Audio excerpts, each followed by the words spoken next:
What's up, everyone? It's your boy, The Business, coming back at you live for episode 14 of The Business. Let's be real.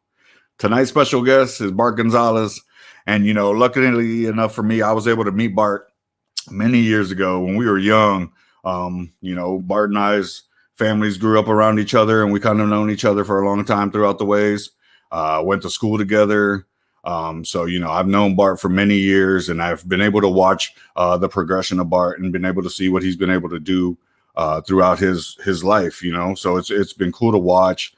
He's now trying to help push an organization called hashtag Lorain Proud, really trying to help the city of Lorain and those cities around it. It's not just that city, it's Lorain County, and trying to help push that area and working hard, really out there doing this thing.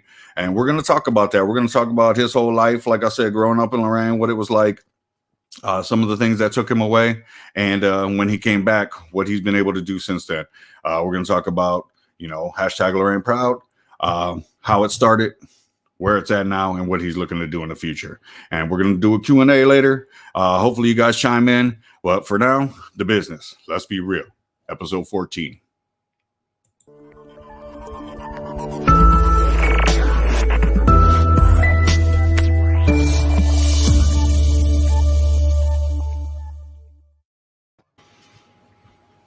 What's up, everyone? Welcome back to The Business. Let's be real. Tonight's special guest, Bart Gonzalez. How you doing tonight, Bart? I'm doing good, man. How you doing?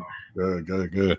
Appreciate you coming on, man. We've been chatting back and forth, and I know that you've been chiming in on some of these shows, and I've been super excited that you have, and I totally support what it is that you're trying to do there, and I'm glad to have you on, man. I'm glad to be here, man. I'm excited to see what you've been doing, man.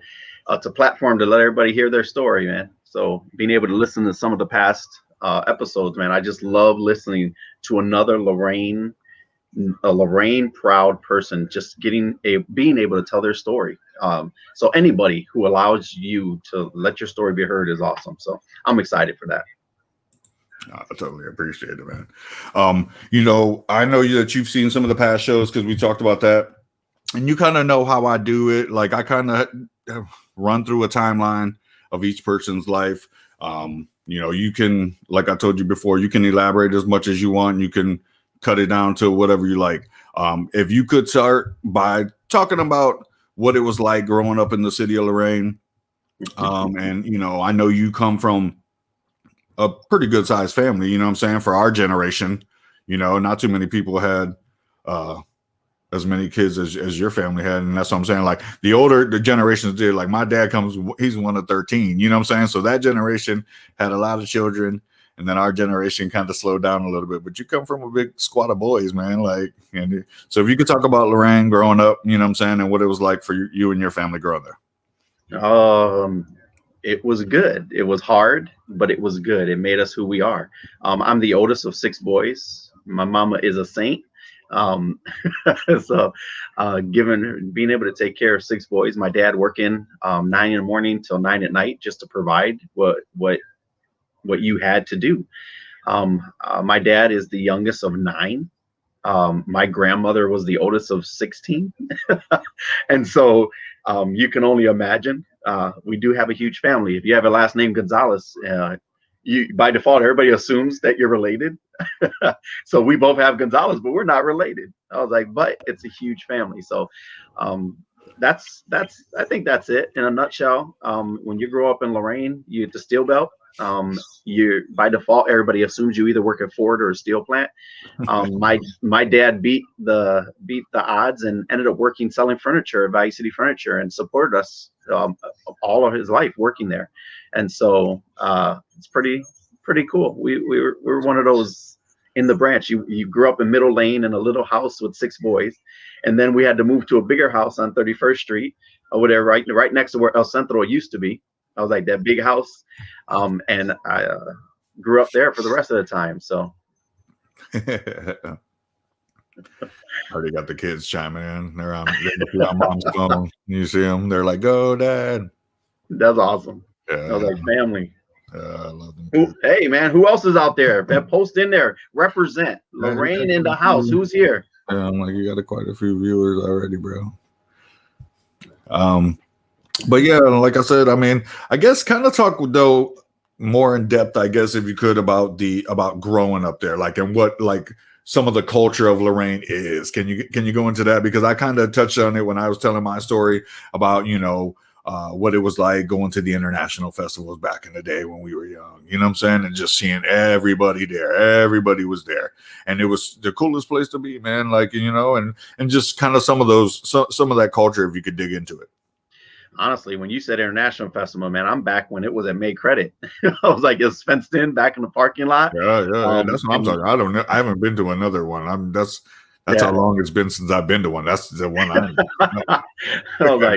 I was like, it was because it was right next to South Lorraine, right by Illyria. It was in that place where you didn't know what was gonna happen, but you knew you weren't just gonna get Spanish food. It was the only time you knew that you were gonna get food from every single family that was in Lorraine, Slovakian, Greek, gyros, whatever the nationality was, Hungarian, Italian.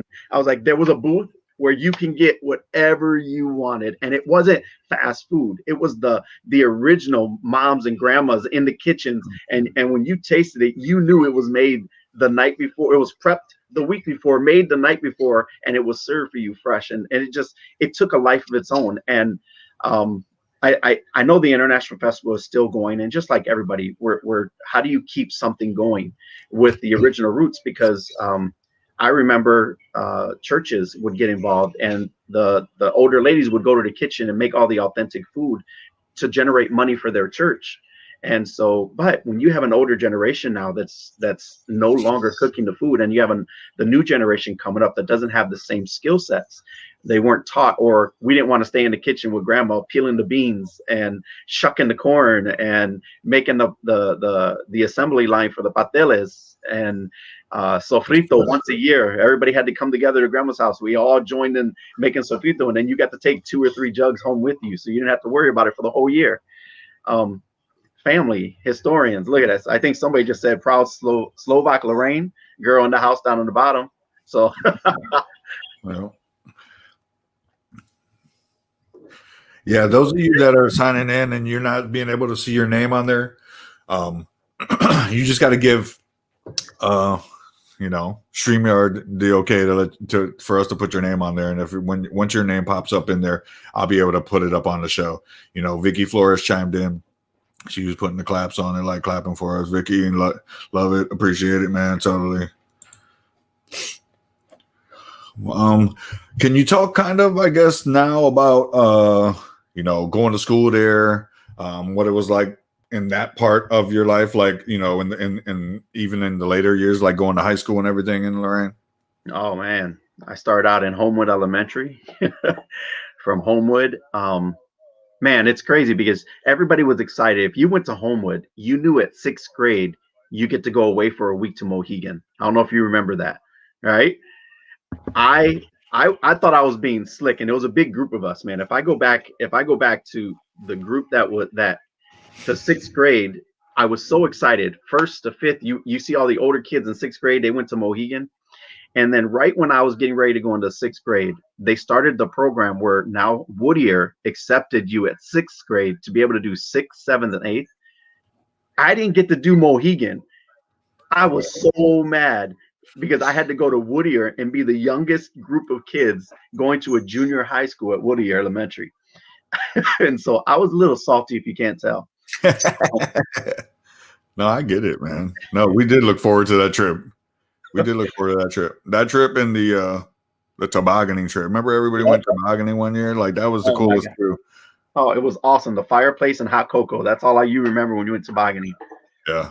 And then now we play like 2-3 times, and then we were like, okay, we're gonna chill by the fire. What's going on here, man? Oh, you had to carry your sled up. Apparently, you don't have to carry sleds up anymore. They have conveyor belts that do it for you now. I believe that now. Yeah, so they're too lazy anymore. They're like, I ain't lugging that thing up there no more. You better find something to get this up there for me. Oh yeah, but and then going to Southview. I am a Southview grad, 1995. class of '95. Didn't realize how good I had it. I was a typical kid in Lorraine. I just want to get out. We didn't think we didn't we You never truly know what you got until you travel the world and you see where everyone else is. Man, I'm gonna stop there because you probably got more questions, but just from I'm a Southview Saint, and I was like, True and Blue will always be an alumni Southview, and so I know we have a lot of great people out there who are Southview Saints. So if you show up and you're in that feed and you're a Saint, tag your friends who are Southview Saints to come and join this conversation and just drop in there and say, I'm proud to be a Saint. I'm proud to be in Lorraine, and I'm just proud to represent. And one thing I know you had mentioned Lorraine Proud is an organization. Yeah. It's not.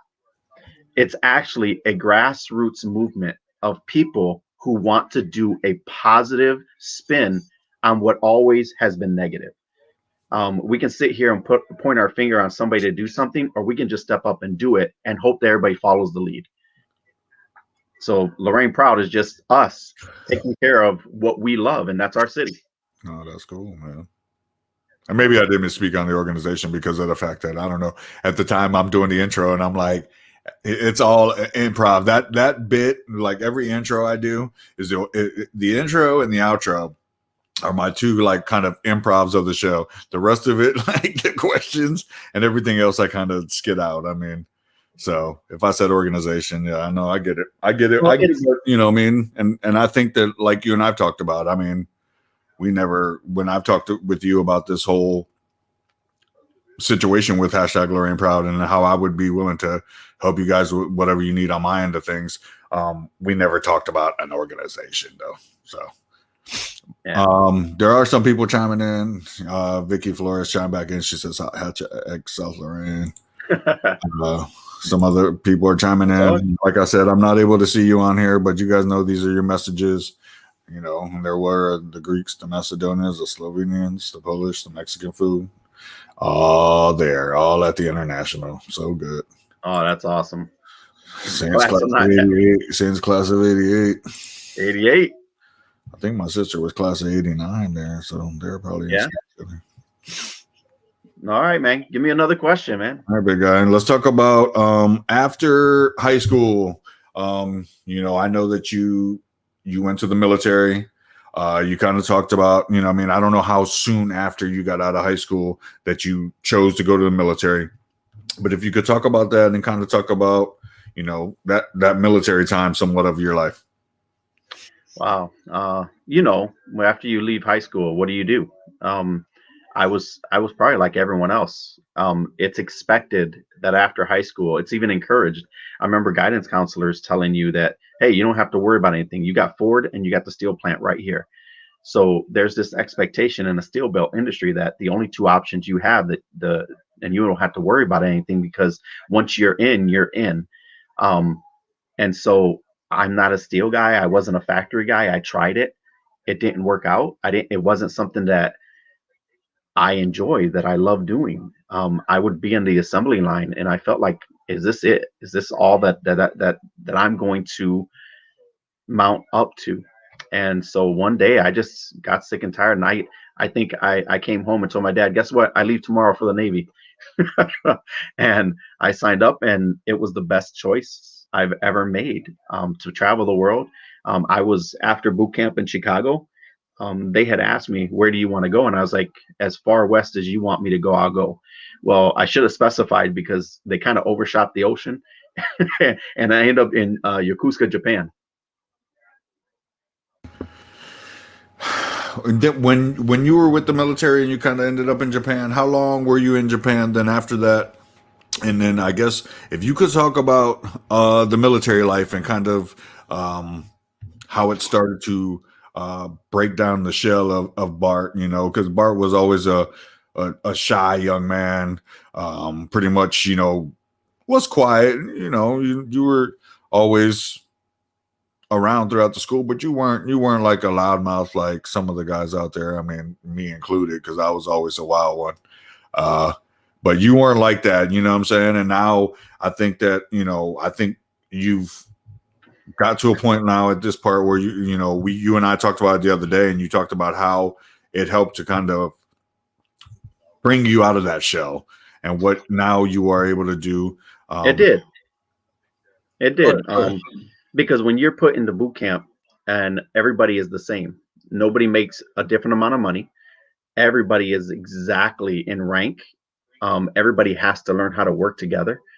Um, Money is no longer an issue. Social economics is no longer an issue. Popularity is no longer an issue. The same things that what you grew up in high school are thrown out the window, and you either work together with a team or you don't. And you start realizing that you have a freedom that you didn't have before, and not in a bad way, but I can now explore who is Bart, who am I, and from there it opened up the door to have a different perspective.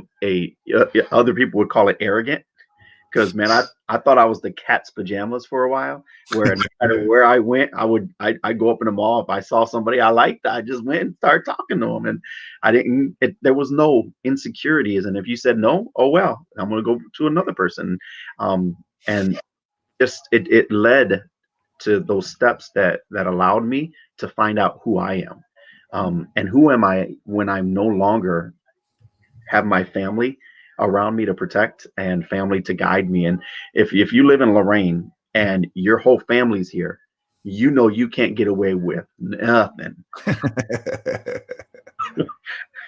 the truth, too. That's the truth. Everybody knows everyone there. Um, so how long then, I guess, were you in Japan, and then how much longer did you stay in the military then at that point? Like, I know Well, you did at least, you know what I'm saying, your years there, and then honestly, my story is actually the opposite of what everyone else has. I didn't go in to be life. I went in with no expectation, just wanted to get out of Lorraine. I decided I was in Japan for about 6 months. Then I had to take a 6 month um, Red Sea tour where I was out at sea for 6 months. And then I came back. And when I came back with, um, I was put in a position where I made choices to call other people out. And I was so homesick that I didn't know I was homesick at the time. And I made decisions that got me in trouble that I didn't fight. And I was let go for an OTH, which is an other than honorable, which is now not the case. I was young, I was dumb, I was homesick. And after I went to Hong Kong, and realized my experience in Hong Kong is nothing compared to Lorraine, to Cleveland, to Ohio, to the United States. When you see what they grew up in, what they're living at, and the standard of living that they have compared to the standard of living that we have, it was an eye opener. And I came back broken. I came back defeated. I came back thinking I'm ashamed. Can't even, I mess up in school. I mess up not even because I don't want to work in a factory. I don't want to work at Ford. And now I messed up by leaving the Navy because of some stupid choice. no, I mean, listen, that shit happens, dude. Like, there's so many people that have, I mean, you just snap sometimes being through it, and it is what it is, and that's part of your story. You know what I'm saying? It Like, is. and that's what's crazy. I don't know if you watched, back at episode 8, I started to tell my story about, my generations, and I was going to break it down into like 4 parts. And I mean, I hope that people understand, like, the things that you're talking about now, you know what I'm saying? You and I are going to have so many more shows together. You know what I'm saying? Like, because of the fact of what, we talked about earlier in the week. We went from a little 10-minute chat on the phone to talking for 2 hours, you know what I'm saying, the other night. And we chatted a lot about, what it is for the future and, what you came back there for. And I mean, if you could start to, I guess, talk about when, you did come back when you left the military. Yep. You came back home, you went to school, and then kind of talk about that time, that phase of your life when you went back to school, and then what you started doing once you were out of school. Well, I just like everybody else, you think school is the answer because you already did everything else. And so for me, it was a little different because I already did everything. So I finally meet a young lady whose name is Valerie, and who is today my wife after 20, 23, 24 years now. Um, and 3 months we're together, and we're about to have a baby. And changed my world. I'm like, well, now I got to do what everyone else does. I'm going to be the provider. Maybe this is what I was missing. Maybe this was that piece that would motivate me to do more. And I started working at factories again. Hated it. Hated it. I can't even describe how much I hated it. But my wife made one statement to me that changed everything. She goes, I don't care what job you do. If you promise me that you provide financially for this family, you can do 100 different jobs as long as the bills are paid every month. Man, she gave me freedom to do stuff I never thought I would do. I was so okay with being a busser at Bob Evans that I busted Bob Evans. Then I became a hostess. Then I became a server. Then I became a bartender. And then I was going to school because I'm thinking back then, you got to go for your associates. I started it. School wasn't mine anymore. I wasn't a passion I was supposed to do. Then I went to be a bartender at Mountain Jacks. I don't know if you remember Mountain Yeah, I Jacks. do remember Ron Jacks. I Oh, was yeah. the banquet coordinator and bartender at Mountain Jacks till the day it closed. No, I get that. No, that's super Um, cool. No, I mean, I know that you had, like I said, been to school, and then you came out, and then you had started teaching too as well. And can you kind of talk about the teaching and okay, kind of what it's inspired you to? I mean, and that's okay, what you're still continuing to do. yeah, yeah. When Mountain Jacks closed, I was as a bartender. You don't have any skills, so I went looking for a job. But because you bartending, it was great money. Um, I didn't have anything to fall back on when they closed. And so I started this, what am I going to do? And a door opened up where I became a event coordinator for Lorain County Community College at Spitzer, basically a glorified furniture mover and tech guy. And this is where my intro to technology got under my skin, and I fell in love with tech. Um, then a door opened up with a grant funded program that started with a company out of Cleveland called One Community, which was created called CYC, which is called Connect Your Community. And back when there was a national mandate through the United States of America called the BTOP, which representing Broadband Technology Opportunity Program. And it opened the door for me not only to create an entire program from scratch with an amazing team of people, but it opened up the door for me to start walking in practical teaching application to the regular person to help them do more. Um, After that grant ran out, we kind of, me and another person, I don't know if anybody remembers Tim Howard. I was like, oh, somebody posting down there. Mountain Jacks was the bomb. You can get your prime rib, your lamb chops. And so from there, I started working for Lorain County Community College as an instructor for the CYC program, which then started me on the path of now owning my own company today called Techni. And I teach digital literacy awareness, digital literacy teaching. I sell and refurbish computers, get computers donated to then donate them back. So um, it's been an amazing ride. And right now, my current contract is with the city of Elyria, and they want me to come in to help them with the digital literacy and to do more outside of Lorraine, which is our neighbor, Elyria. Yeah, that's cool. I No, think and, and events that's what fellowship. I was like, that's what I was kind of going at in the beginning.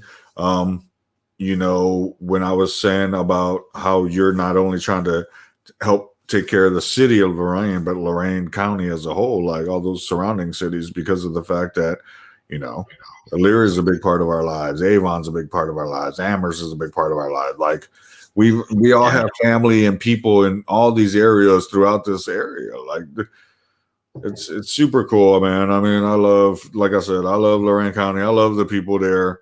You know, like I said, my city, the city of Man, Lorraine, has come come up on. hard I time. know, I know you went to Uncle Vic's, brother. I know you went, and I For was like, we knew where to go and get some dancing on. I was like, I was like, oh, did you hear Uncle Vic's just burned down, man? I did hear that. I did hear that. I was super salty. I was like, oh, dude. Because, I mean, when it popped up on my feed to like my news break feed, because I always check in on Lorraine and just making sure you guys are always okay. Because, Yeah, like I said, I appreciate the people. I don't want to see, anything bad ever happen to that place because the people there are great people. yeah. And I guess now at this point, if we could somewhat chat into what it was that started to eventually, uh, focus into what Lorraine Proud has become. You don't have to get into too much detail. If you could just start talking, I guess, about the start of it, like when it first became that brainchild and what you guys did to make it start to come together. Well, to be honest, man, I don't think I originally started it.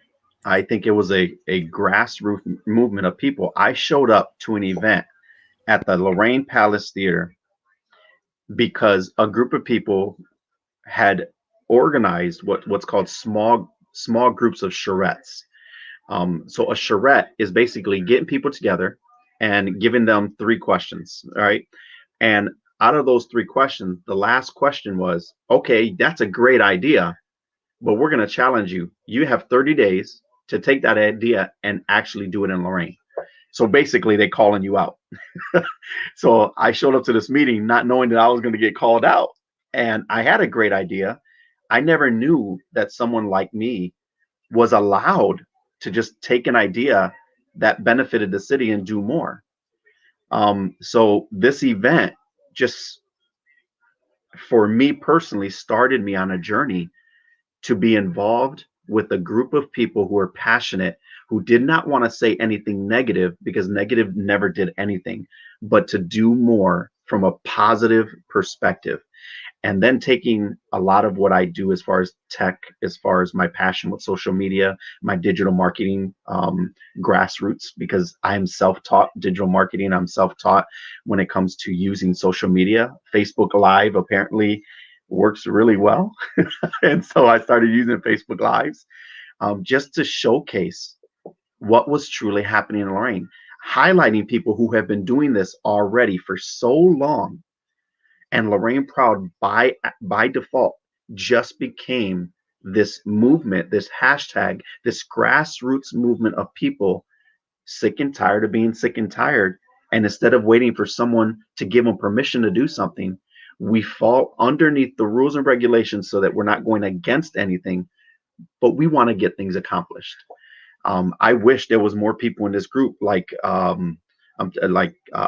say Max Schaefer, who started the Quick Picks. You got the Millennial groups. You got the Lorraine Historical Society. You got the Palace Theater. You have people who invested in with their actual money to bring back downtown Lorraine. For me. It started with working with the Lorraine County Health Department, and they had this idea: what would a block in Lorraine look like if it was thriving? How would we make it fun to look and come and have fun in downtown Lorraine? Well, let's have a party. But we did it a little different. And we gave everybody buy-in. People had these amazing ideas for these little areas, and everybody came out. It was so humbling to see that people just wanted something fun to do, and they wanted to be part of it. And so I'm excited because Lorraine Proud isn't me. Lorraine Proud is everybody who's in this chat. Lorraine Proud are all these individuals who donated when they saw something happening. Lorraine Proud was an opportunity for us to have a voice without any politics, without any negativity. It was just a way to say, this is what the option, this is what's happening. Can we fix this? If we don't fix it, then it wasn't truly a need. The people decide what that need is. Lorraine Proud just became this amazing opportunity where a small group of people keeping the website up, keeping the blog up, keeping it's there's little things that have happened that need to happen so that we can allow you guys to do more. I was like, we all have a story, but it's how you learn from it to make a difference. Keep it. Oh, Michelle, hi. I was like, it's true. But how do we get your story out there? I was like, every single person in here has a story. I'm humbled and honored that I can be on this show. But I feel bad that I'm the only one talking because it's not only me. Look at you got John Gargis. Uh, I was like, did I spell that right? I didn't even say that right. I was like, a lot of people don't remember him from Gallardi's. I was like, a lot of people. He's the guy who did the crazy show, the commercials, and did the media for all that. So having him in here, I was like, not even knowing who this person is. I was like, in our generation, I was like, he's an icon. I was like, when you go back and look at, if you remember Gallardi's, Yeah. yeah, I was like, and all these comments are going to be you guys reminding us of Lorraine. I was like, look, for example, here, let me give you a perfect example of what Lorraine Proud is. Behind us is the Lorraine mural. And hold at the bottom, hold on. But while you say this, hold on. Let me take you and I off the screens. But I'm gonna cue in your voice and let you tell the story of this picture behind us. Okay. Hold on one second. Let me remove you.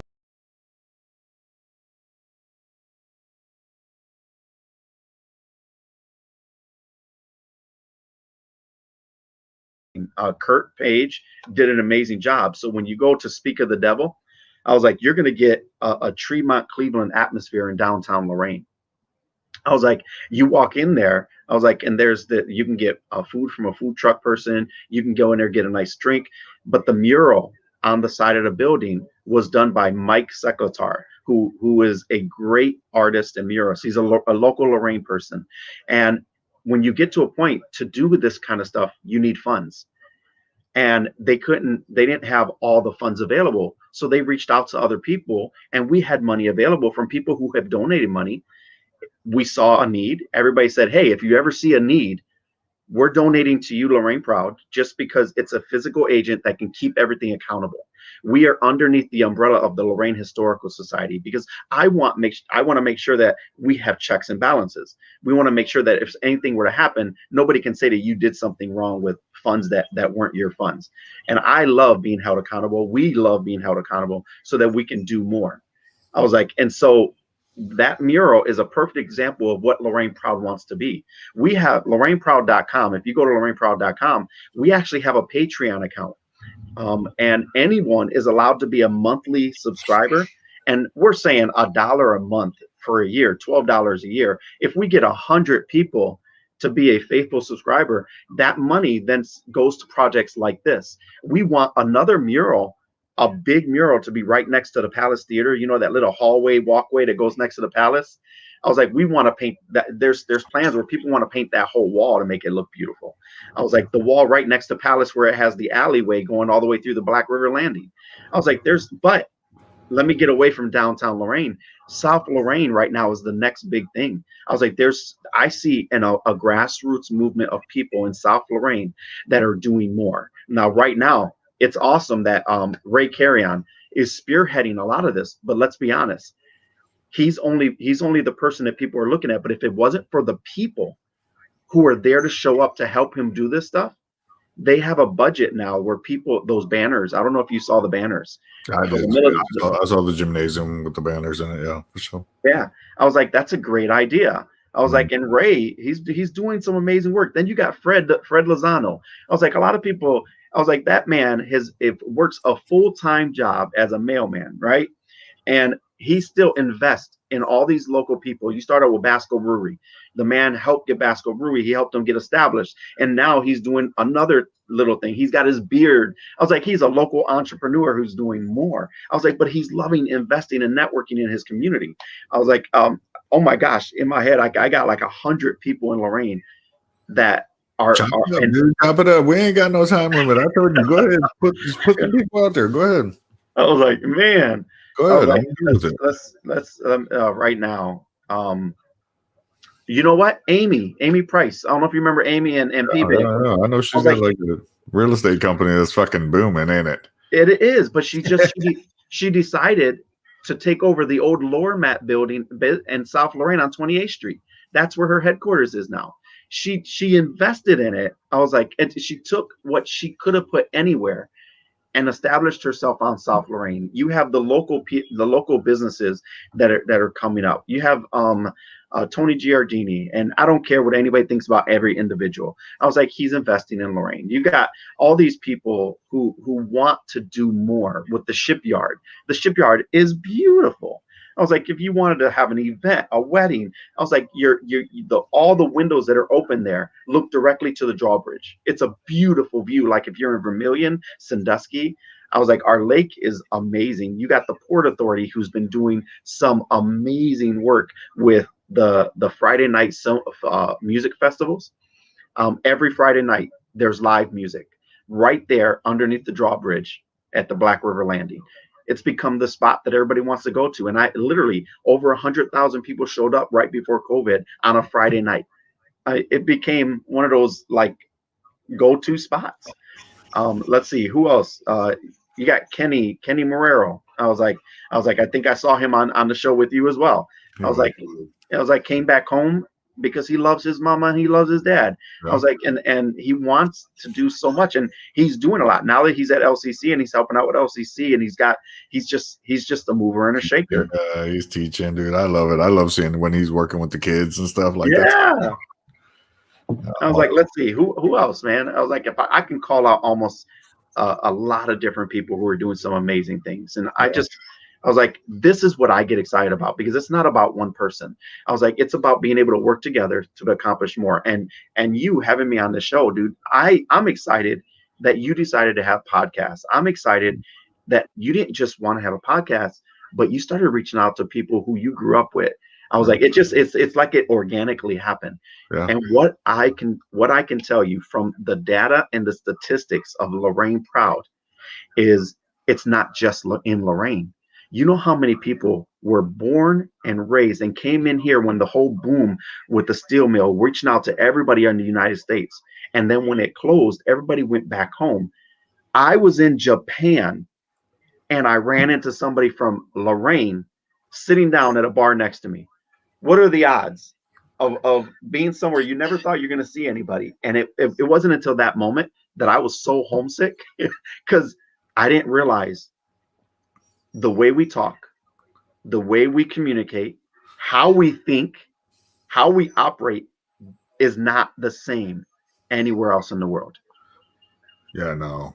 Because and I'll tell you what, a lot of it had to do with how it was when we were young to then how when it started to transition, and it went through a hard time, and and I think that we grew through that hard time too as well. So we saw where it was at, what it's been through, and I appreciate that you're trying to help push it to the future and not only get it back, and I talk about that, not only get it back to what it was, but take it into the future to what it can be. I was like, I guess the best way to say it, because I don't want to say too much, but if I had Brooke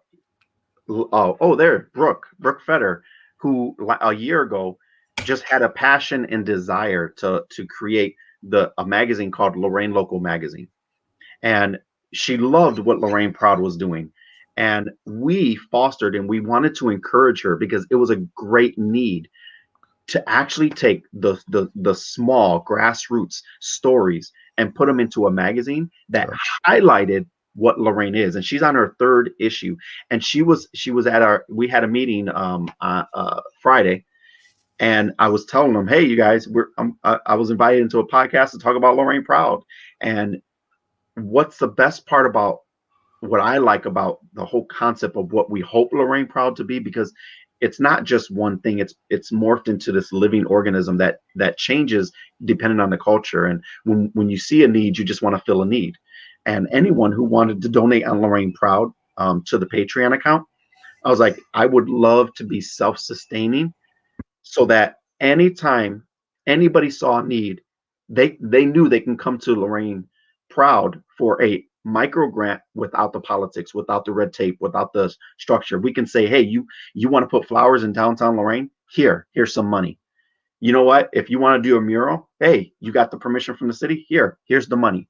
I was like, if you wanted to do a cleanup on South Lorraine, here's the money. I was like, to be able to have that without the rules and regulations and all the structure to go with it, Lorraine Local needed not money, but she wanted to know how to do things and get everything structured. She's a super smart person who created an amazing magazine.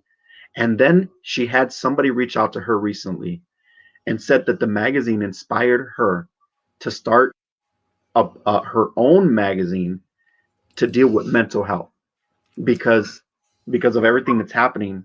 I was like, the depression has kind of climbed. Depression is real, man. It is real, especially when you're at home and you got nothing else to do. And right now, what we were trying to do is get more people involved in community, but now they don't want, you got to play it safe. You don't know what, so we got these mixed messages on what, I don't care if you're with a group or you're not. I was like, if you want to get out and go clean a park, go out and clean a park. I will give you the garbage bags. I was like, if you see your neighbor's yard is jacked up, hey, help them out.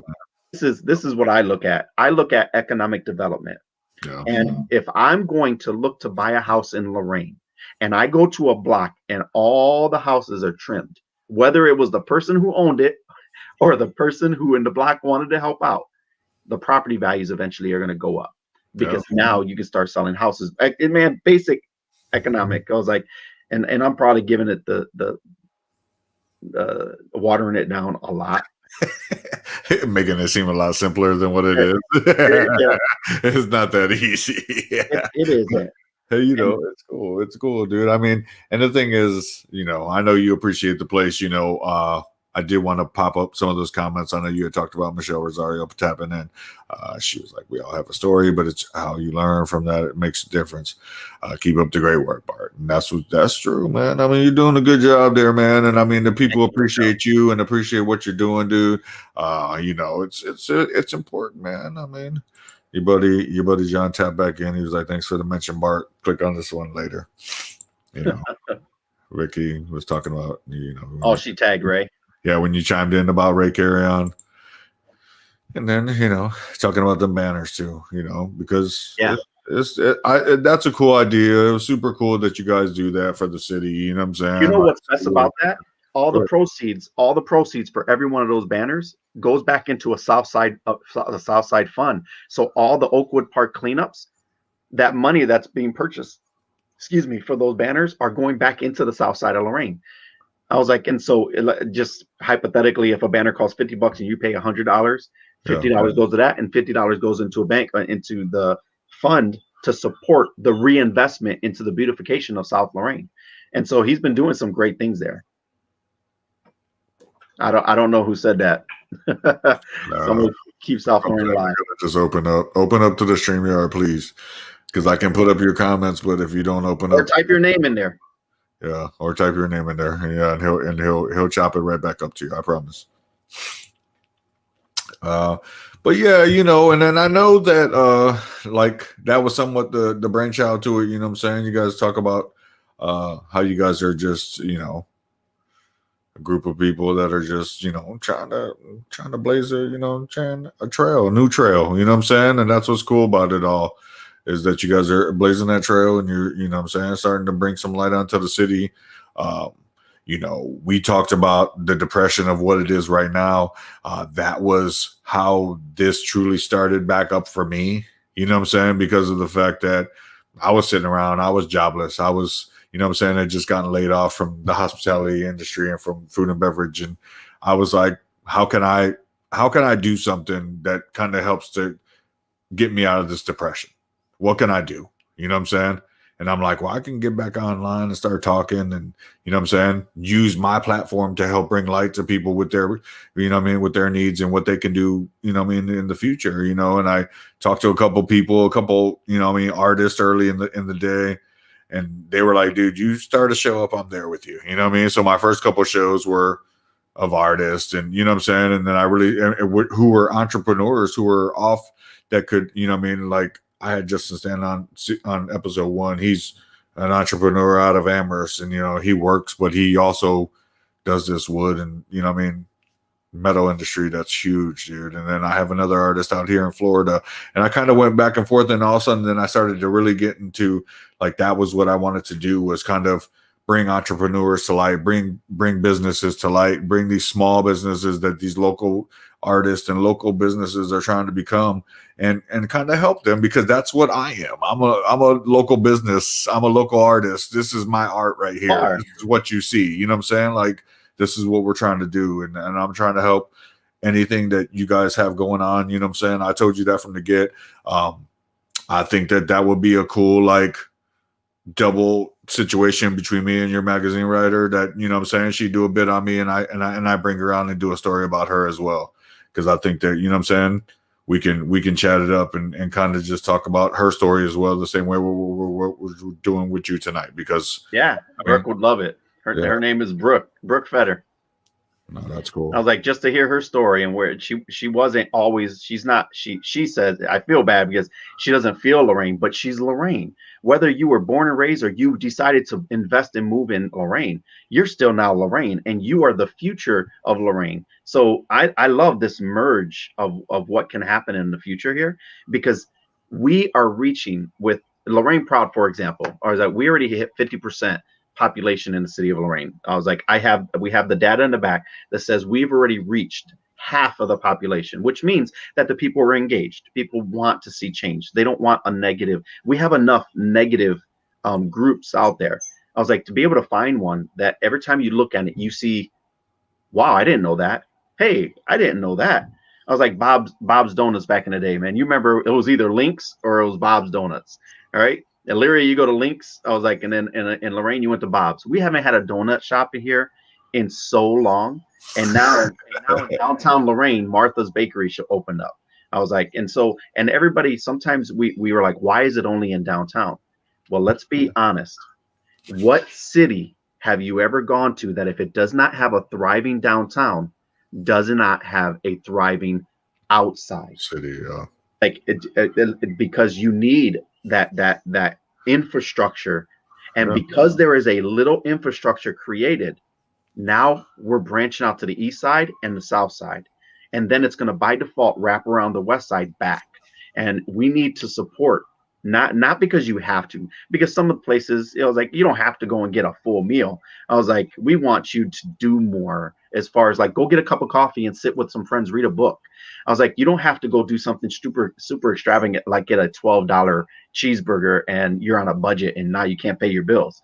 I was like, we still want everyone to survive, but at the same time, I was like, instead of going to Crocker Park in Westlake and spend all your money over there, I was like, take advantage of what's actually happening in downtown. We have some beautiful spots of very unique characters. I can't say that everybody's flavor is the same, but that's the best part about having diversity in Uniontown. Brass and Brawn, you have Broadway Mary's, you have Speak of the Devil, you have the Ariel Hotel, which is now back open. A lot of people don't know. There's Dottie's on the Lake, which is inside more of the hotel type fine dining. And then you have the Scorchers is still here. Scorchers ain't going nowhere. You have Campana's Pizzeria. You have Salenti's. You still have oh, come on, everybody, help me out with all the pizza places. I think there's a March Madness pizza place happening right now and all over social media. I was like, but Yala's, you still have Yala's, you still have 42nd Street Pizza. I was like, and these are people who have invested. They're entrepreneurs. They are the definition of what an entrepreneur was before everybody even used the word entrepreneur. And so I am excited because as a local business who now is looking for a storefront, somebody put Giovanni's. I was like, sorry, my bad.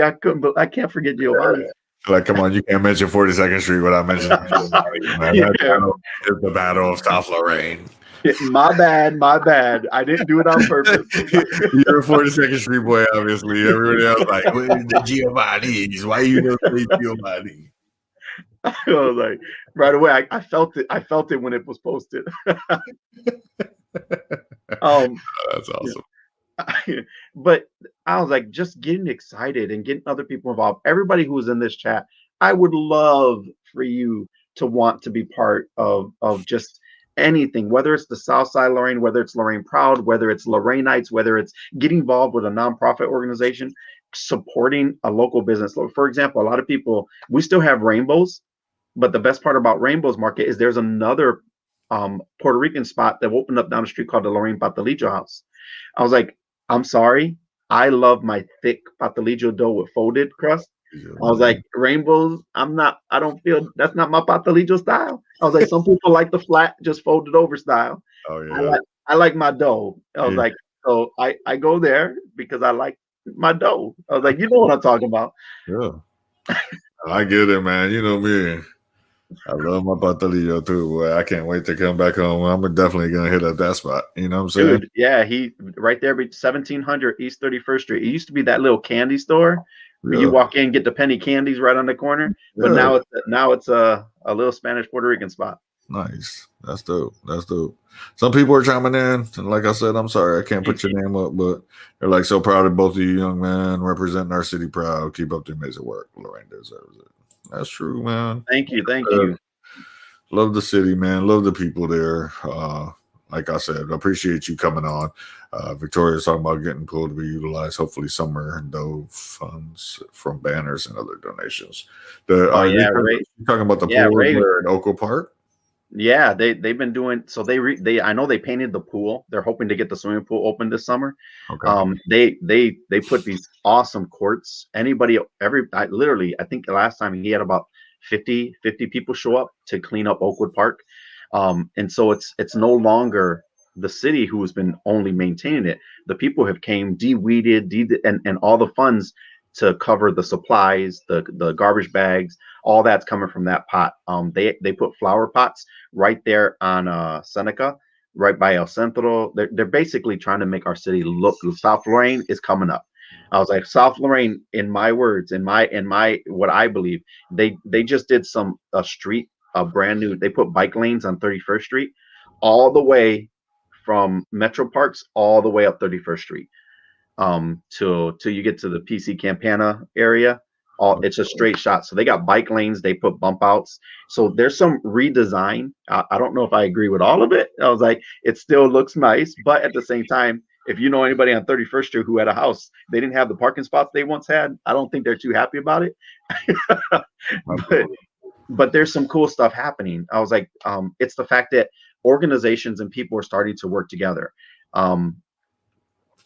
And this is what's going to make Lorraine better. And let me be honest. I love the fact that we have people who want to serve in our city on city council, who want to do the work that I don't want to do. I was like, I'll let them. I want to help them in any way I can. Like, I'll support you, dude. I personally don't want to choose to be that. You know what I mean? Like, and I get it. And so the city is doing some things that a lot of people might not agree with, but it needs to be done. For example, in Oakwood Park, remember when their Oakwood Park, one part of it used to be flooded all the time? Every time you would walk through there was just that one area over there where all the gazebo. I was like, and you walked in there, you knew your feet were going to be muddy if you walked through that area. That wasn't even where the ice rink was at, because the ice rink was over by the pool and by the hill. You know what I'm saying? It wasn't even over. I know exactly where you're talking about it, because that gazebo area was like underground, and like they'd have parties out there and sunk. But that's exactly what I'm talking about. Yeah. I was like, but a lot of people don't realize. You know how the water and I might not have all the accurate information, but I know that the pipe wasn't pipe. There was still that if you dug underneath there, the where the water was going through back and forth was still wood boxes. It was way before piping was put down. And so when those boxes cracked, water was leaking. I was like, we didn't have accurate piping. And so the reason South Lorraine was flooding all the time is because there was still areas where pipes have never been updated. And so imagine your water bill being a certain way for 20 years because piping was never updated. And all of a sudden, all the pipes are fixed. And now you're getting an accurate reading on the water you're using. But because we haven't been used to it for 20 years, it wasn't that incremental change. You fix all the water, and all of a sudden now, like, oh my gosh, I got a water bill that's $400. Well, technically, that's what we should have been paying for the last 20. So we've been robbing the city, and the reason the city didn't have enough funds to do stuff. I was like, and I'm not here to play the advocate, but when you know the story on how to be able to do things. And so the floodings, somebody just put in there the underpass. I was actually going to talk about that. They've redone that underpass. I was like, Mike Davies. yep. And are you talking about the South Side underpass, or are you talking about the underpass on the Henderson Bridge? He's probably talking about Henderson. He's a West Side boy, actually. All right. So the Henderson Bridge was that couple, the old couple that got stuck, and unfortunately they passed away because it was flooded in there and they got stuck. I was like, and it was just like anything. It's a horrible accident. I was like, and nobody anticipated. But when all the pipes got fixed, that hasn't happened. And so they're still trying. The South Side underpass and that underpass, when the new administration came in, took out the old lights and put brand new lights in there. So now that thing is bright. I was like, for safety reasons, now they can see. I was like, the city's trying to do, but let's be honest, the city can only do so much. It's not up to them. It was never up to them. It was us. This is our home. This is our town. We, the people, have to step up and show everybody we care about our city. I was like, I can sit here and I could be negative, but I've been trying to back up all my actions. If somebody gave a call to action that they're going to clean up South Lorraine, the only reason I wouldn't be there is because I'm cleaning up somewhere else, or I'm volunteering somewhere else. I was like, but the fact that we're getting more and more people to step up to do more, I was like, South Side. I was there when there was a gentleman. Oh, this is another young man, Marcel. I was like, his organization called Leaders of Today. He loves ministering and mentoring these young kids. I was like, and he decided to do a call out. He says, everybody, I'm going to be at the South Side underpass. I think that's what he just said. We're hoping. Underpass needs beautiful. Right? South Side. Okay. So I saw on social media, I saw that picture of somebody who did a illustration of what it would look like if we had mural painting on that whole underpass all the way across. I thought that looked beautiful, but the issue is who's going to do it and who's going to pay for it. I can't expect the city of Lorraine. I was like, because they're just trying to cover maintenance. I don't know if you knew, we have over 57 parks in Lorraine, and only 5 employees to manage all of them. No, I didn't know that. I didn't know there was 57 parks. I mean, I've been to a lot of them though. So, I was like, and I love just that whole area, man. That whole area of Lorain County, like super beautiful. Like, and that's what I'm saying. Like, tons of cool parks. Like, but I get it. Go ahead. And I just don't want to stand here and judge someone because I don't know. I don't have all the facts. And so we can easily point our finger and say a lot of different things, or we can step up and say, hey, this is something I see. It's a need. Can I fill it? And if I can't fill it, how do I rally a bunch of people together? And this is how Lorraine Proud got started. And all we did was add a hashtag. And anytime somebody in Lorraine was doing something, they would post in their social media pages and they would hashtag Lorraine Proud. And if you did this, everybody can finally track what's actually happening in Lorraine. So the rest of the world can see we truly care about our city. And because we care about our city, now other people are paying attention. Like when the whole downtown was happening, for the first time, I remember having a conversation with the mayor in Elyria, and he goes, man, I never thought it'd be the day where I'm like, okay, Lorraine, what are you doing? How can I do this? I was like, when you can have conversations where other people are taking notice that Lorraine is doing some amazing things, I was like, that's when you know the narrative has changed. I was like, I had somebody reach out from Las Vegas who grew up in Lorraine and said, hey, I own a record company and I'm a producer. And anytime you have an event, let me know because I want to invest back in Lorraine. And then now we have you. Now we have Ferris. I was like, and I'm humbled that Ferris is the one. He gave the shout out and said he's writing a check to Lorraine Proud because he wants to, even though he's physically not here, he wants to bring his tennis competition and to be able to show the tennis world that Lorraine has a place that he can bring his business to. I can see you coming and visiting and coming back to Lorraine because already, I want to come and do an event. Like, let's do an event. Let's plan something. Like I said, I got all kinds of shoes around here I can donate to a raffle. You know what I'm saying? And we'll raffle them off. And like I told you, I'll donate the money and donate my time to whatever you need, dude. Like, No, that's and honestly, I think everybody's on board. The issue is what do we do and how do we do it? And if we do something, how do I delegate it in such a way we're not all actually working, but we're having fun? I was like, if we can't have fun while we're doing this, what's the point of doing it? I was like, I want to be old school Lorraine where you can go into somebody you knew there was times when your friends would ask you over and you knew where another friend was asking you over, and you went to that house, they were going to have the congas in the backyard, they were going to have the machete, and you knew when you were coming up the driveway, you got and you had the music in the back, you knew you could smell the rice, you could smell the food, and then I was like, and it was outside, and no neighbors complained, nobody cared. I was like, it was family who was, and even neighbors knew they were allowed to come in. Oh wow, I'm okay. He's gonna give me some food. I was like. And the thing was, I mean, we didn't have no beefs really with the neighbors. Every neighbor knew each other. It's not like it is today, man. It's a different world. I mean, and I like that Lorraine always kind of try to stay humble to that. And I mean, I know a lot of those people out there know each other, and you know, I mean, but I'm like in a different world now. You know, I'm down in Florida, and it's not the same. Do we wave at our neighbor? Sure. Do I talk to them on the daily? No. You know what I'm saying? And it's just, that's why I always love the city of Lorraine because of that fact. Like, it was super cool to grow up there. And I talk about that in, you know what I mean, the one episode I did about me. And I'll probably get ready to do episode 2 here soon. But yeah, dude, I mean, appreciate what you're doing for the city. I guess now at this point, I mean, we're going to keep chiming in with the comments, whoever is able to get in there in the comments.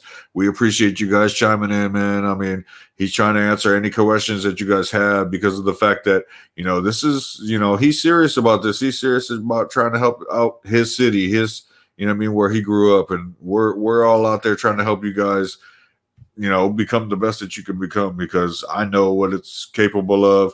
He knows what it's capable of. And he's got, you know, a bunch of people that are around him that see it as well. You know what I mean? So get out there, you know what I mean? Support this guy, support Bart, because he's really trying to help out what and bring to fruition what Lorraine can become. You know, he's trying to push the local businesses. He's trying to push all those that are trying to come up as young artists and, you know, young entrepreneurs. And, you know, he's not only trying to help the businesses that have been there for a long time. He's trying to help out these businesses that are there now that are struggling, and he's trying to help out the businesses that are just coming up and coming into fruition, and those that are coming up in the future. You know, so it's like you gotta be with him, man. Help him out, because I mean, I'm there for him, and I hope you guys are too. You know, so I guess at this time, if you could kind of talk about where Lorraine Proud is at this moment, because you talked about what started it. You know what I mean? We did all this that we've been chatting on has led up to the start of it, where it's at right now. And I'm gonna put you solo screen, kind of let you rip and roar for a second, and just kind of tell people what you guys got going on for this second, and then you know, I'll be right back in and kind of keep rolling. You know what I mean? Like I said, we'll keep bringing in questions and let you do your thing, big guy. No, all right. Honestly, whoever just posted, yes, I will take that big plate of rice and beans.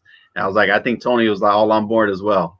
And so, and so it doesn't say the name on there who posted that, but I'm gonna actually just read what we and when I say we, I'm talking about a small group of people who helped organize Lorraine Proud. It's not me. I was like, it's not Bart. Bart is not Lorraine Proud. Lorraine Proud is at least about 150 individuals who are making a difference in their small world. A lot of people don't realize Jovan Terrence, who goes to New York fashion shows, who is stationed in downtown Lorraine. I wish I can remember. There's a boutique fashion repurposing.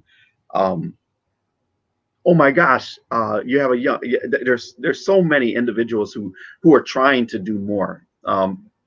And I could sit here all day and slowly remember everybody's name. Then you got One Love. I was like, young man who just through a huge motivational, it put me on cloud nine to know that I can help someone do more.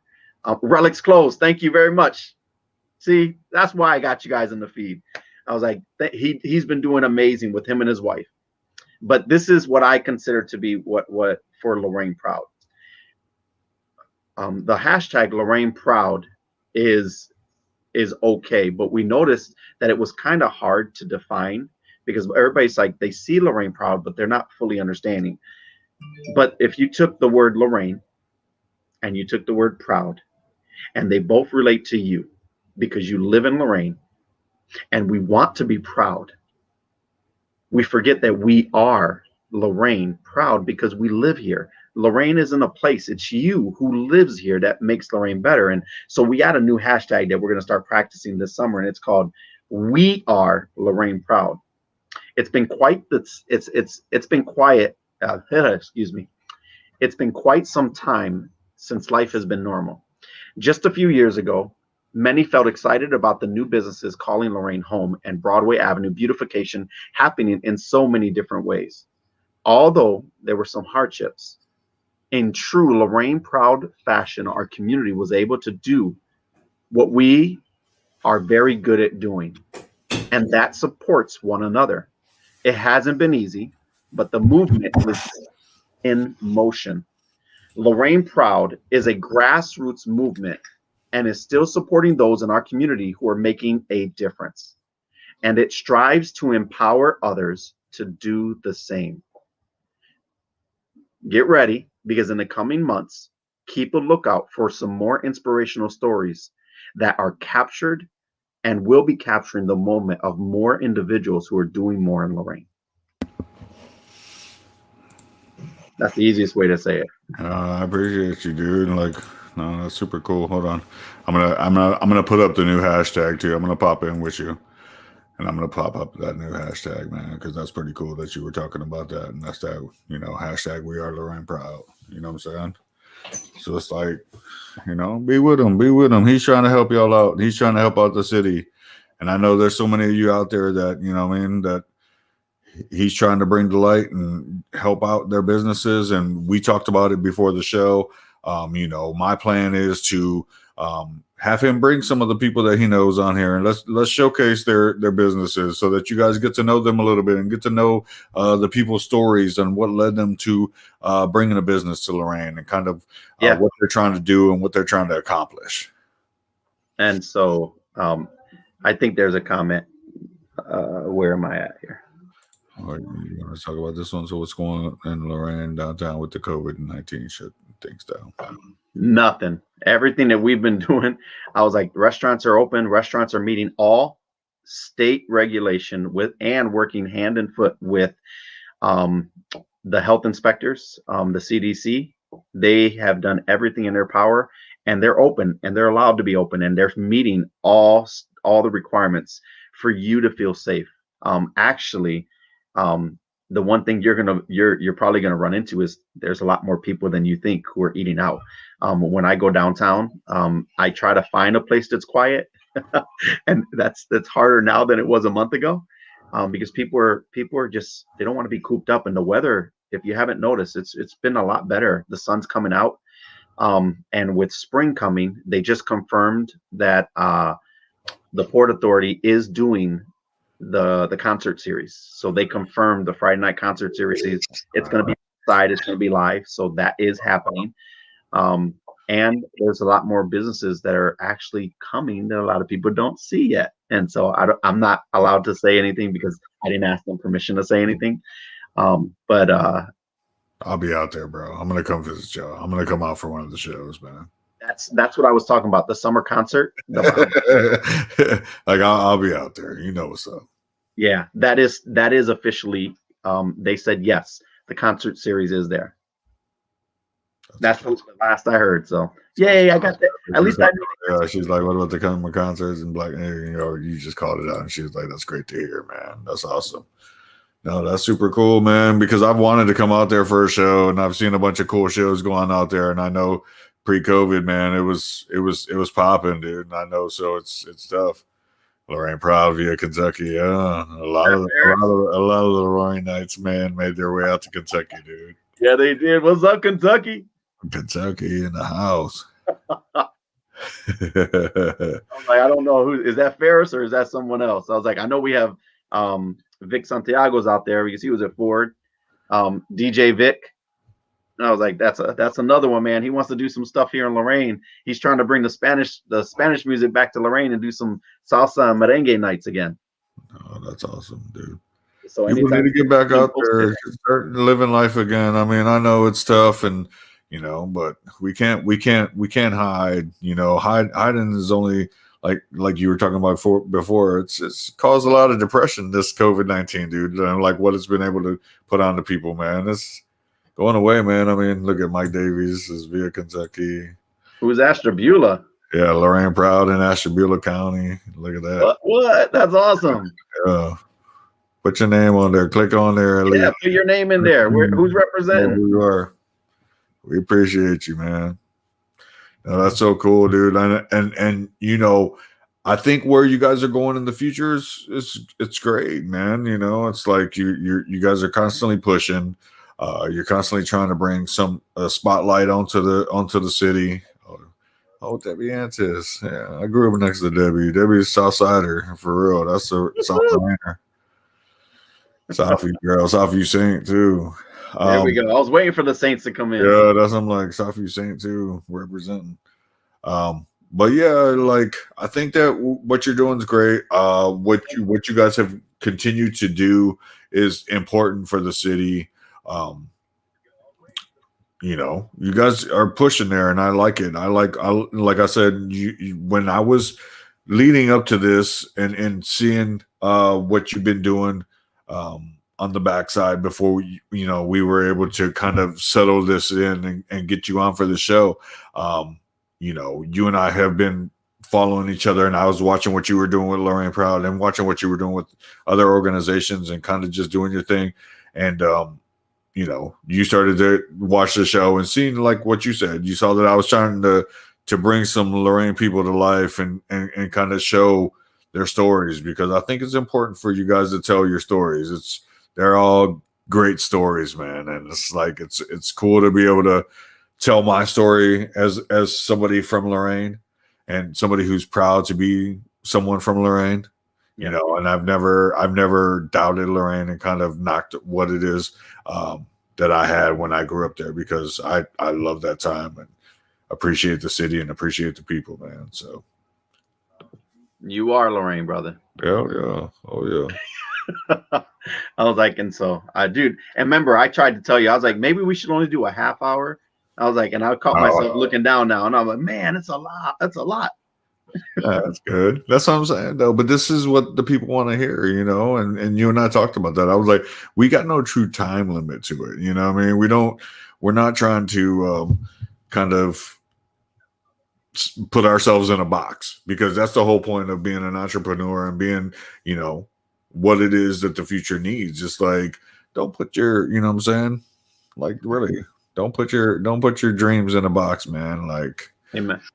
And go outside of it and do our thing, man. Hey, I'm excited because I was like, I don't normally plug my business, but man, it's been doing pretty good. And I have anybody and everybody who needs a laptop or desktop computers, man. I was like, that's been the one thing, because of everything that's happening with everybody making sure they had to do school, their businesses working from home. I was like, a lot of people don't have that cheap alternative. And I think the most expensive laptop that I have that's souped up is probably like $350, and then you start from there and go all the way down. I was like, and so so give a little plug in case somebody wants to reach out to Techni. No, what I'm gonna do now is, before we get into my little funny couple questions, because I'm only gonna hold you on for the pick your poison for a couple questions.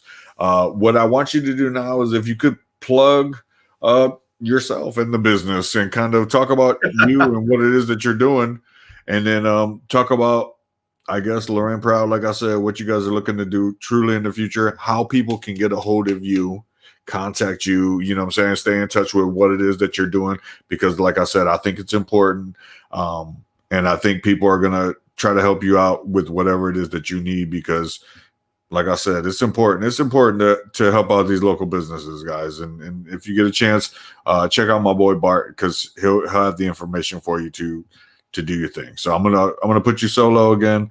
Let you rip and roar for one more second, and then, like I said, we'll come back and do pick your poison, dude. All right. Let's see. Wow, what haven't I said? um, Locally, what's helping me to allow me to do the volunteer side is my I started my own business. My company is called Techni. This year, it looks like I'm going to be able to finally hire employees to do digital literacy training. And so what I do is I go in and I help people start from the absolute basic to then helping them create their own website. I do e-commerce and I help people with their e-commerce digital marketing footprint. I do branding. I've just learned how to be able to do that. I am a underground certified Google instructor, meaning I didn't take the official test, but I do know how to use it. And I'm a big advocate for free. And if it's free, it's for me. And if you tell me that I can learn something for free, I will take anything and everything that's free and become an expert in that field so that I can give that same service to someone else. And so my goal this year for my personal business is to find 100 individuals, show them how to generate an income so that they can survive in the new normal. And I officially have four. And out of those four, I'm proud to say one of them in 3 months made 80 grand. Uh, which blows me away because he's a go-getter. He took everything that I taught him. I have another young man where I certified him into the fundamentals of digital literacy um, for Google, and now he was hired by three small mom and pop shops to do all their digital marketing, and he gets 10% of all the revenue generated for this whole year. So trying to find new ways to help people generate an income. So part of my training and part of me and what I'm going to do this year is maybe offer a very cheap in-person class to show people how to start it, and then go to online to just be um, a consultant to help you do more. So I kind of offset my my income through affiliate marketing, through online sales. I don't usually talk about it. I was like, because when somebody comes and they ask you, you just want to show them that it actually works. And so it allows me to have the freedom to then help out and do more with Lorraine Proud. Um, and Lorraine Proud is a grassroots movement of people who just want to get up and make a difference. You can check us out at lorraineproud.com. There's a cool video that was made. Tell me what you think about it. Go on the Lorraine Proud Instagram page, the Facebook page, and leave a comment when you see the videos, the stories. It's basically a storytelling platform to hear your story. And so I'm looking down here. It says, "So proud of you, little brother." Well, since I'm the oldest of six, I'm assuming that's for Tony. I was like, and then it says, "I've been interested in learning. I want to be able to work from home and get out of the retail world. It's possible." I'm proof that it works. It's hard because most people don't want to take the time. So what I do is one-on-one training, and I help individuals do a little bit more. And so I kind of show you how to get started. I actually have free courses and free classes that once I get you signed into my classroom, which is free, I was like, then I can navigate you so that you can take those little certifications, which I only give you the easy stuff. And then after you have that, then we can go in and do some of the really good stuff. And so I hope that answered it. But as far as nonprofit, as far as getting involved in the community, I am available. You can reach out. So if you see the sweater right now, you can always go to the Lorraine Historical Society, because we have it for sale in their gift shop. I also have a shirt that's called "Just a Kid from Lorraine." We did it. We gave about 800. I think it was 800 T-shirts for free at the Lorraine Better Block, and so there's a lot of people out of those 800, because we haven't made any sense. And so now I'm rambling. I don't know if you want me to keep on talking. Nah, you're good, dude. No, you're good. No, I appreciate you giving the shout out even about everything, man. Like even about the sweatshirts and the shirts and how to get a hold of you, man. Like because of the fact that people need to know that, you know. And I want to actually get my hands on one of the just a kid from Lorraine shirts because that's the Don't truth. worry. Don't worry. I got you, brother. And I'm like, that's the truth. That's how we were, man. It's super cool, man. What I'm gonna do with you right now is kind of play this game that I play with everyone. I kind of ask them just a couple questions. I don't try to get too crazy. I kind of like put you on the spot with an either or question, and that's kind of how I do my start to the outro of the show. I give you your one last bit where I ask questions. If you could kind of elaborate just a little bit about what it is that you choose, and that'll be it. You know what I'm saying, man? All right. Sounds good. The first question I'll give you is, we talked earlier about, when before you chose to go to the service, you were doing manual labor, and then when you got back out of the service, you found a new home in technology. So I'm going to ask you, do you prefer manual labor or technology? Let's start there. That's a pretty easy one, ain't it? Yeah, I don't even know if I want to answer that one there. I was like, I'm a little offended. I was like, I love technology, man. It just makes everything easier. But remember, technology used correctly is supposed to save you and give you more time, not for you to take that extra time and put more work into it. So what normally would take us 8 hours of work, if you use technology correctly and do your work in 4 hours, you should still be able to get paid for the 8 and be able to say that because you use your time effectively, now you have 4 hours of freedom to love on your family, to go out and take your wife or your husband on a date night. And I was like, to be able to enjoy the fact that we can enjoy life. And so I use technology and I balance it with the perspective of having more time to do what I should be valuing. Oh, that's cool. That's cool. And you're using, like you said, you're using that technology to give you a better way of life, man. And that's what's important, man. I mean, super cool. I guess my next question for you, and it's kind of funny.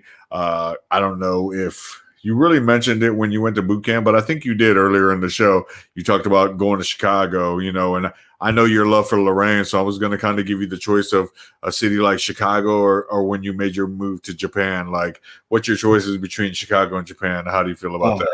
I'm gonna throw a wrench in here, dude. I was like, because I love Chicago. My godmother lives in Chicago. I was like, I love going shopping and visiting all my family in Chicago. So Chicago does have a soft place in my heart. I was like, but I am in Lorraine, investing in Lorraine now. I don't know if I'm gonna be in Lorraine forever. I was like, my wife is from New Mexico. I was like, grew up in Lorraine. We went to elementary school together. I was like, but never knew each other. Came back out right out. I got when she came back to visit right when I moved. I just got out the Navy, and she has invested and been here in Lorraine for so long. But she's homesick, and she would love to spend some time and to live in New Mexico and Santa Fe. And so I'm investing all my time and energy now. But I'm pretty sure we might retire in New Mexico in Santa Fe area. Um, just to, it might even be where I have my house here and we have property in New Mexico. And so I was like, that's That's cool. That's cool. Um, I guess my last question of the night, and I mean, it's the usual question for people that are trying to always up and coming, and I mean, it's almost a rhetorical question because everybody kind of takes it as such. But I do have to ask, do you prefer just kind of working for somebody and managing some like other people, or do you like being an entrepreneur and being somebody that can, help others get in that life? I love working for myself. It's harder. I was like, you got to grind. If you don't grind, you don't eat. You don't, you know, you, so I have to give myself tasks. I was like, so there is an aspect that I do miss, that 9 to 5 where I can just let somebody else tell me what to do. But at the same time, um, being able not to compromise what you believe, being able not to compromise what you value compared to what somebody else values. There's a freedom for me and knowing that there are things that I can choose to do. And this is somebody told me this and it changed my world. It's like, because you own your own business and you have a client or somebody who's willing to spend money on you, you still have permission to say, no, you're not going to take that gig.